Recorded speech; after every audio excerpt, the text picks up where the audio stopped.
Alors, bien le bonjour, nous voici au belvédère du Mont Apica pour, je devrais dire, la deuxième partie de cette vidéo, puisque la première partie a été toutes les recherches que j'ai faites pour m'amener, on pourrait dire, ici maintenant.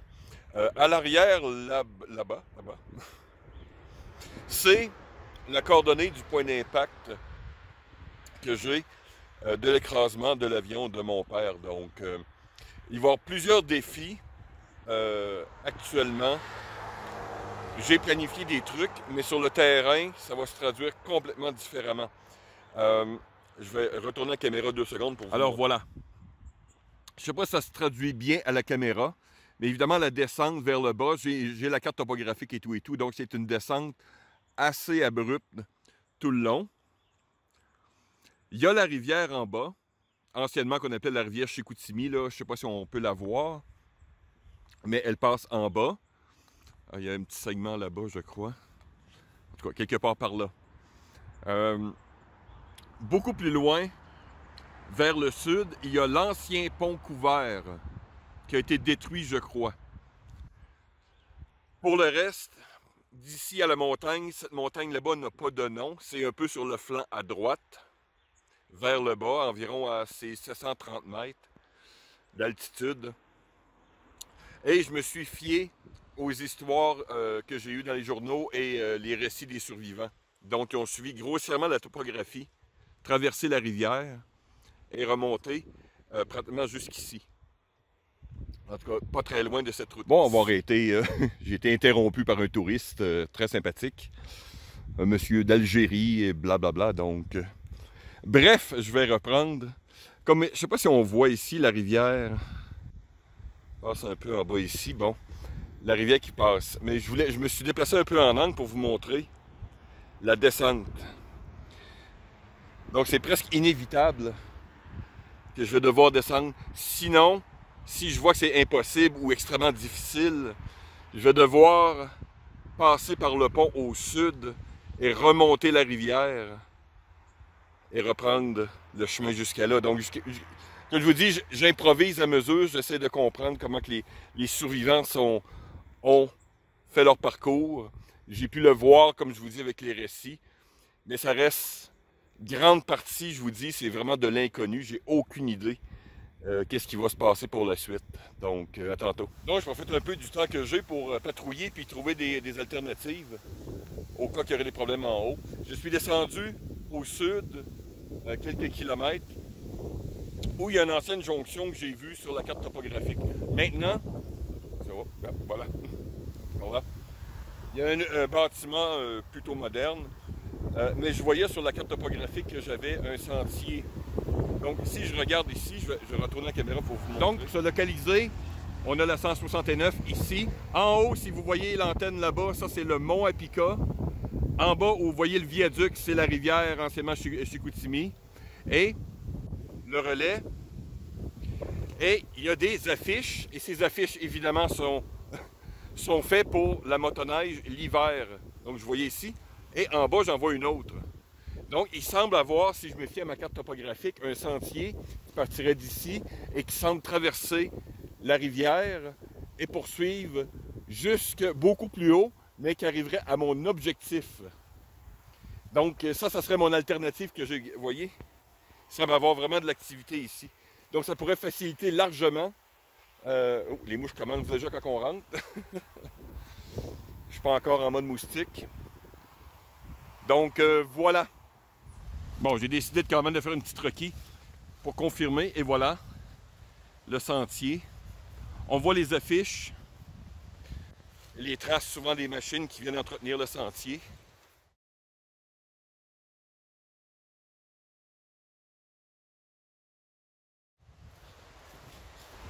Donc, voilà. On va voir si ça facilite la traversée. Et techniquement, je ne suis pas très loin du pont couvert. Voilà des choses. Oups. Donc voilà le pont qui traverse la rivière, donc ça facilite énormément le travail. Si je me fie à la carte, ça va me mener jusqu'au bas de la montagne. Donc voilà, on va voir la suite. Et pendant que je marchais, c'est toujours important de joindre l'utile, l'informatif à l'agréable. Un des trucs que certaines personnes connaissent pour accumuler de l'eau, attacher par exemple des foulards ou des trucs sur le bas de ses jambes quand on marche sur l'herbe, spécialement l'herbe matinale ou de soirée. Et vous accumulez énormément d'eau. J'ai le bas de pantalon complètement mouillé. Bon, et bien, nous voilà partis.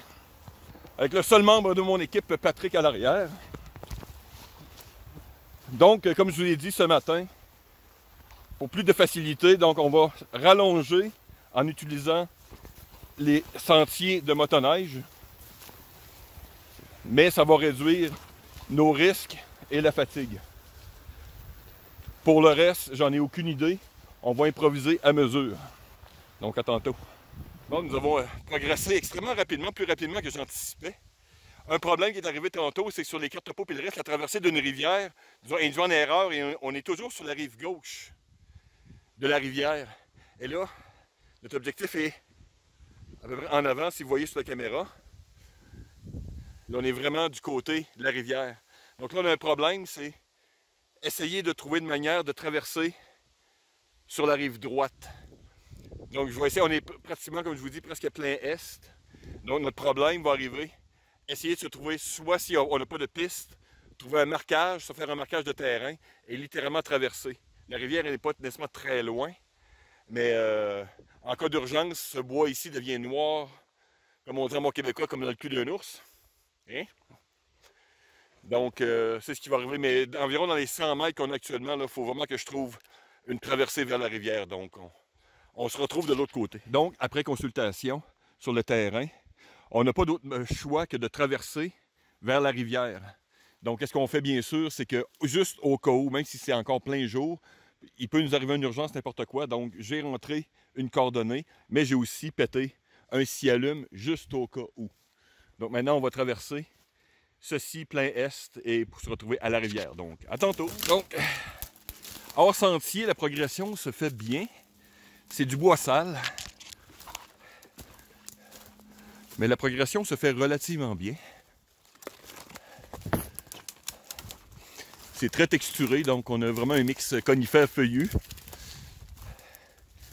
Avec une zone pré-littorale, donc on a un sol assez humide. Mais on entend de l'eau, on approche de la rivière.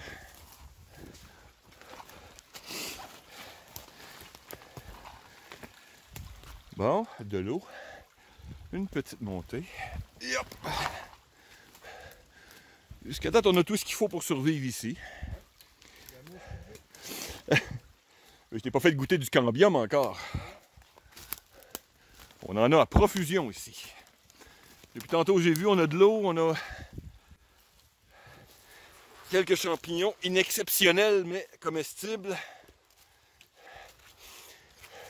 On a vu des traces de chevreuil. Mais Pat, étant un urbain, il ne sait pas comment chasser le chevreuil à la paracorde. Faut que je lui apprenne tout. J'ai de la paracorde. Ah, tu vois. Donc voilà. Une photo? Là, je vais prendre une photo, mais je filme avant tout. On voit, regarde-moi les champignons dodus. Mon ami Alfred va être heureux. On a de la belle bête ici. Regarde comment ça a été mangé. Puis pour ceux qui montent en haut de même, c'est les écureuils qui les prennent et qui les montent dans les... Une photo avec la main d'un gars de pied. Attends une seconde. Toujours en pensant, en marchant, que les survivants qui sont allés chercher du secours, on est dans la zone actuellement, peut-être pas nécessairement, mais on est vraiment dans la zone où ils ont dû marcher pendant 11 heures de temps jusqu'à la route. La progression se fait bien, mais n'oubliez pas que ces gens-là n'avaient aucune connaissance du terrain. Blessés, traumatisés. Donc vraiment, on revit un petit morceau d'histoire. Puis je regardais les bouleaux. Hey, regardez-moi ça, comment que c'est. Il y a de la feuille grasse là-dessus. Puis on a même de la mousse de sorcière.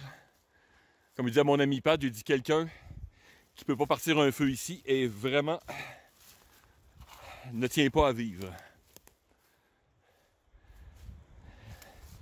Une belle sensation. On entend le cours d'eau en avant de nous, la rivière est proche. C'est ça qui expliquait que c'était plus difficile d'entendre l'eau. On a vraiment une descente qui masque le son en montant. Là, on l'entend plus clairement et je vois l'autre côté de la montagne. Ouais? Parfait.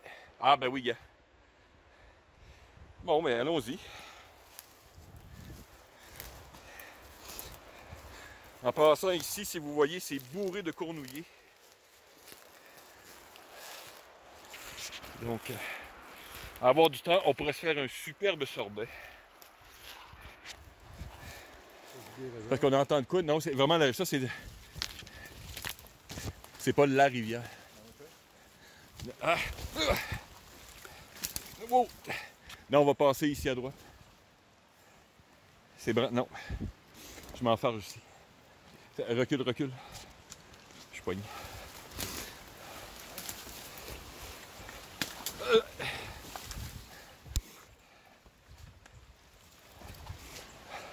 Ah, c'est parfait ça. Donc comme vous avez pu voir de ma vidéo, c'était mon flasque avec ma paille. Donc super simple. Prêt pour boire, on ouvre les deux côtés. J'ai mon flasque, mais là dans ce cas-ci, comme dans ma vidéo, je prends mon verre.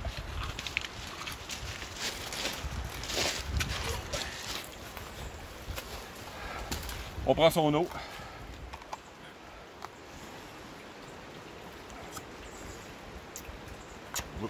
C'est le bouchon qui est près de moi. Hein?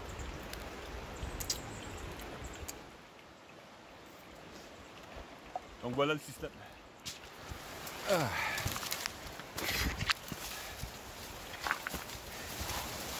Oh.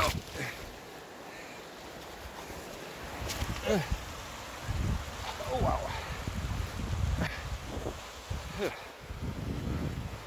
Oh, on va avoir du plaisir. Oh, à l'autre bout, le Mont Pica. Ah, un canard là-bas. Je sais pas si on le voit. Un canard. Magnifique. Bon. L'eau est basse. Énormément de roches, donc je pense qu'on va avoir beaucoup de plaisir pour traverser. J'en ai aucune idée si on va être capable. Enfin bref, on fait une pause puis on se revoit tantôt. Et voici un animal dans son élément naturel. Le Patrick Caissé se nourrit généralement de beef jerky. Donc en traversant ici, on regardait la manière de traverser la plus sécuritaire. Donc l'espèce de pseudo-île là-bas semble la bonne solution si on est à se mouiller. Mais je regarde là-bas. J'ai essayé de m'avancer le plus possible. Là-bas, il semble avoir des petites rapides, mais les roches semblent faire l'ensemble. Donc je vais regarder avec Patrick voir si on s'avancerait environ 150 mètres pour traverser possiblement à sec ou faire une petite baignade. Donc voilà, beaucoup de plaisir. Juste à côté de nous, pendant qu'on faisait la pause sur une micro-péninsule, c'est l'autre côté une corde. Là, t'as remarqué. Hein?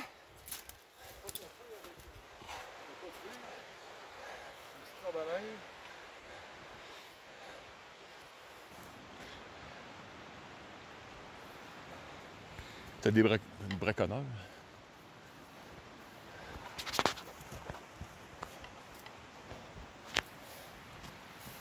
Il y a des clous.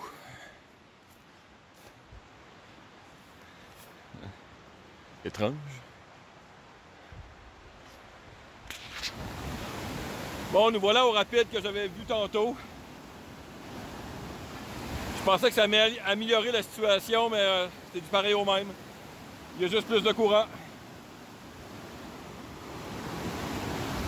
Donc, Pat a suggéré là-bas, on a peut-être l'endroit le plus court.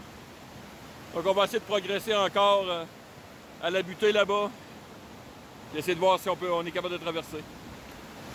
Comme il semble qu'on n'a pas trop le choix, qu'on va devoir traverser, qu'est-ce que j'ai suggéré à Pat? Mais moi, ce que je vais faire, c'est que je vais enlever mes bas et remettre mes pieds dans mes bottes, puisque j'ai des bottes Gore-Tex. Donc, je vais pouvoir garder mes bas au sec. Mes bottes, je m'en fous. Donc, j'ai suggéré de faire la même chose pour Patrick, pour réduire au moins les effets de la traversée.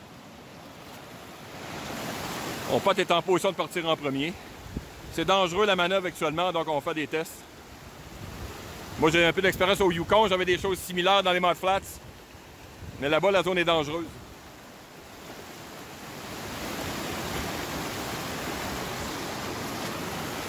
Mais je pense toujours dans ma tête aussi, oui, c'est un risque calculé, mais les survivants de l'écrasement de mon père ont traversé de cette manière-là, blessés et fatigués. Chose est sûre, elle est très bonne.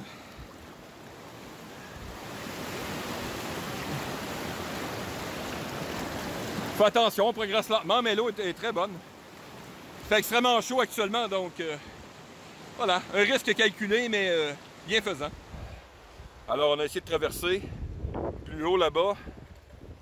Le courant était beaucoup plus fort. Je pensais qu'il y avait plus de roches à cause des cascades. C'était pas le cas du tout. C'était plus profond, avec du courant plus fort. Donc, on est revenu à notre presqu'île de tantôt.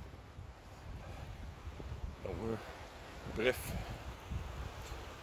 Où il y avait une pseudo-île là-bas. Donc, on essaie de se rechanger les bottes. Donc, qu'est-ce qu'on va faire? C'est qu'on va essayer de refaire une traversée. Comme je vous dis, on essaye de minimiser nos risques aussi. Donc, c'était... En tout cas, ça l'a arraché un peu les tibias tantôt. Oh, oui, non. Je tenais à filmer Patrick aussi, puisque ceux qui le connaissent, c'est notre administrateur. Et on veut envoyer une petite pointe, un petit job à son cousin Joe en même temps. Qui a mal au dos, mais qui est capable d'aller faire du bateau. Salut Joe en passant. Donc voici le programme. Comme je vous dis, je ne suis pas ici pour me faire chier non plus. Donc on va essayer de refaire une traversée, voir le niveau de complexité. Je vous dis, ici sur le bord du littoral, l'avancée sur la terre est extrêmement compliquée. Il y a des mix de conifères, feuillus, les branches sont au sol. C'est vraiment très dangereux. Donc on va, comme j'ai dit à Patrick, on va réessayer de voir l'autre côté, voir si on réussit peut-être à trouver un sentier, je ne le sais pas. Si ça devient trop compliqué, qu'est-ce qu'on va faire? C'est qu'on va rebrousser chemin et on va revenir au point que j'ai peut-être raté tantôt de l'ancien pont couvert, donc tantôt. La traversée à travers les roches a été moins compliquée. Mais là, on en revient au même problème que tantôt. Le côté. Toutes ces roches-là, je vous dis, ça me fait penser quand j'étais à Terre-Neuve. Très dur sur les pieds. Donc, comme je disais, on revient au même problème. Je sais pas c'est quoi l'autre côté, on dirait qu'il y a des déchets. Donc, je vais réfléchir, puis on se revoit tantôt.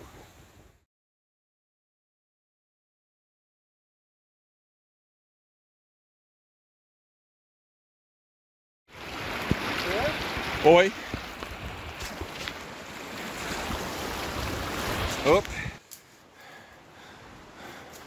Pas grave, on traverse.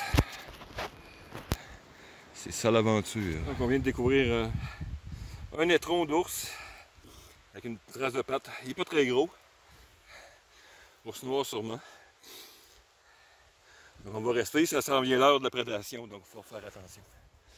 Mais on fait du bruit, on essaie de parler. Stratégie habituelle.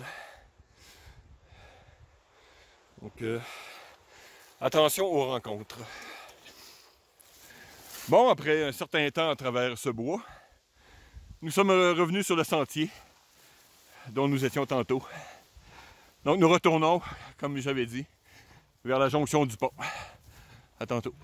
Bon, changement de chapitre complètement différent. On a sorti du bois, on a réussi à remarcher, retourner dans le véhicule. Et nous sommes en haut du mont Apika. Ça faisait quelques temps que je n'étais pas venu, donc je suis venu voir les quelques changements. La bonne vieille table de pique-nique est encore là. Mais la nouvelle tour, bien sûr, qui a été construite il y a quelques années pour les motoneigistes. La grande tour est encore là, mais là-bas, j'ai vu les fondations pour une nouvelle tour encore. Donc, voilà. Et au fil des années, un méga bassin là-bas, quelque part, d'éoliennes. L'endroit est toujours aussi magnifique. Donc, je vais essayer. Ah, il est là. Ah, le perchoir est là. Oh, je pense qu'on va pouvoir voir notre périple. On fait une partie. Bon, là, on a la ville devant nous, mais on voit complètement le parcours. Parce que tantôt, si vous voyez au montage, j'ai pris des photos, des vidéos, et on voit la tour où on est actuellement à partir d'en bas.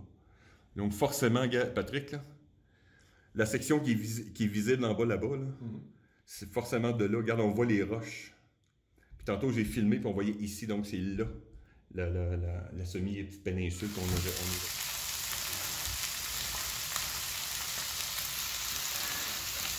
Non, c'est pas ça que je testais.